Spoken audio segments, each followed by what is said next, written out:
अमृत कथा, त्याग और प्रेम। एक दिन नारद जी विष्णु लोक को जा रहे थे। रास्ते में एक संतानहीन दुखी आदमी मिला। उसने नारद जी की खूब प्रशंसा की। नारद जी प्रसन्न हो गए। उन्हें खुश देखकर उस आदमी ने कहा, नारद जी, आप चाहें तो क्या संभव नहीं, अगर आप मुझे आशीर्वाद दे देंगे तो मुझे संतान प्राप्त हो जाए।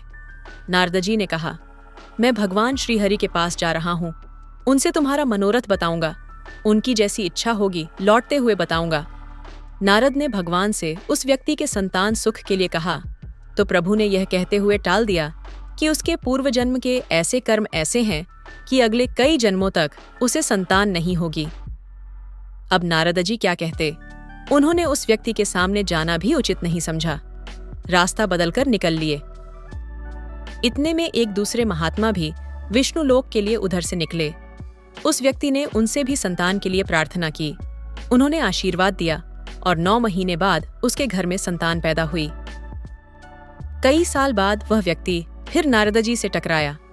इससे पहले कि वह कुछ कहता, नारद जी बोल पड़े, भगवान ने कहा है, तुम्हारे अभी कई जन्म संतान होने का योग नहीं है। इस पर वह व्यक्ति हंस पड़े। उसने अपने पुत्र को बुलाकर नारद जी के चरणों में डाला और कहा, एक महात्मा के आशीर्वाद से यह पुत्र उत्पन्न हुआ है। नारद को भगवान पर बड़ा क्रोध आया कि व्यर्थ ही वह झूठ बोले। यदि मुझे आशीर्वाद देने की आज्ञा दे देते तो मेरी प्रशंसा हो जाती। वह तो किया नहीं, उलटे मुझे झूठा और उस दूसरे महात्मा से भी छोटा सिद्ध कराया। नारद कुपित होते हुए विष्णु लोक में पहुंचे और कटु शब्दों में भगवान से अपने मन की बात कह डाली। भगवान ने नारद को सांत्वना दी और कहा कि तुम्हें इसका उत्तर कुछ दिनों बाद दूंगा। नारद वहीं ठहर गए। बोला, उत्तर लेकर ही जाऊंगा। एक दिन भगवान ने कहा, नारद, लक्ष्मी बीमार हैं, उसकी दवा के लिए किसी भक्त का कलेजा चाहिए, तुम जाकर किसी से मांग लाओ। नारद लोक लोक घूमते रहे, लेकिन लक्ष्मी जी के लिए अपना कलेजा देने वाला न मिला। अंत में उस महात्मा के पास पहुंचे जिसके आशीर्वाद से पुत्र हुआ था। उसने भगवान की आवश्यकता सुनते ही तुरंत अपना कलेजा निकालकर दे दिया। उसकी मृत्यु हो गई। नारद ने उसका कलेजा ले जाकर भगवान के सामने रख दिया। भगवान ने कहा, नारद, यही तुम्हारे प्रश्न का उत्तर है।